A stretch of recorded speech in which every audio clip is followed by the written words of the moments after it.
ቀን ረሱል ሰለላሁ ዐለይሂ ወሰለም ለዓሊ ረዲየላሁ ዐንሁ እንዲህ አሉት፣ አንተ ዓሊ ሆይ ከመተኛትህ በፊት 5 ነገራቶችን ተግበር። አንደኛው ስትተኛ 4000 ዲናር ሶደቃ ስጥ።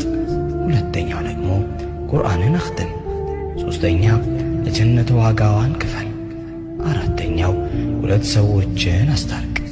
አምስተኛው ደግሞ ከዚያም 1 ጊዜ ሐጅ አድርገህ ተኛ አሉት። ዓሊይም ረዲየላሁ ዐንሁ እንዲህ በማለት ጠየቁ፣ የአላህ መልእክተኛ ሆይ ይህን በአንድ ሌሊት እንዴት ማድረግ ይቻላል ብሎ ጠየቃቸው። ረሱልም ሰለላሁ ዐለይሂ ወሰለም የሚከተለውን ተናገሩ። 4 ጊዜ ሱረቱል ፋቲሓን የቀራ 4000 ዲናር ሶደቃ ከሰጠው ጋር እኩል ነው። 3 ጊዜ ሱረቱል ኢኽላስን ወይም ቁል ሁወላሁ አሐድን የቀራ 1 ጊዜ ቁርአንን ሙሉ እንዳኸተመ ይቆጠርለታል። ሦስተኛው ደግሞ 3 ጊዜ ላ ሐውለ ወላ ቁወተ ኢላ ቢላሂል ዐሊይዩል ዐዚም ያለ የጀነት ዋጋዋን ከፍሏል። አራተኛው 10 ጊዜ እስትግፋር ያደረገ 2 ሰዎችን እንደማስታረቅ ነው።